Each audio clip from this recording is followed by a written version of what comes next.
Good afternoon, this is Jacob Wheeler with Red Rock Roofing. I'm here at 2227 13th Street in Greeley, Colorado, doing a quick roof inspection. Always want to start on the ground level here if we possibly can. The reason for this is we want to check on two major important factors here. The first is that this little metal piece here, specifically metal flange, is on around all of the eaves. The importance of this, of course, is to basically stop any kind of wind-driven rain from getting in underneath the shingles and then water migrating that way. Next thing I want to point out as I'm coming up here on your roof today is the consistent loss of granules that I'm seeing pretty much all throughout the gutter system.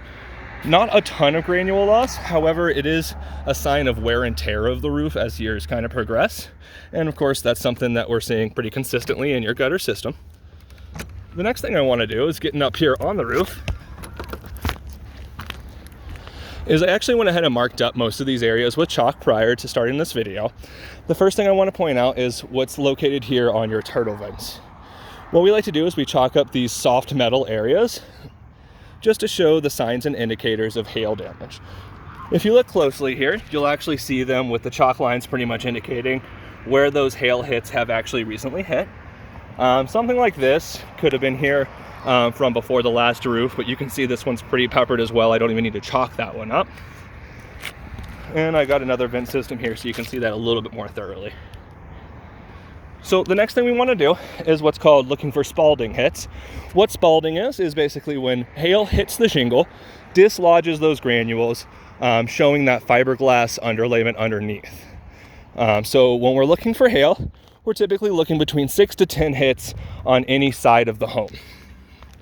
So I went ahead and marked these. I want to show these to you a little bit closer here. So I went ahead and indicated here, if you look closely, you can see how the granules are actually missing from each of these portions. Where the hail has actually hit these areas, dislodged the granules, and again showing that fiberglass underlayment. And if you ever touch them, they actually are a little bit soft, so they have a little bit of give to them as well. The next thing I want to point out is, as far as beyond the hail damage, are just kind of making sure that the house is sealed before winter hits. Most specifically, I'm looking at all of your ventilation system. Most of your vents look great. And of course, I also want to look at all of these vents as well and making sure they're properly sealed. For the most part, all of the nail heads are actually sealed currently, so that's great.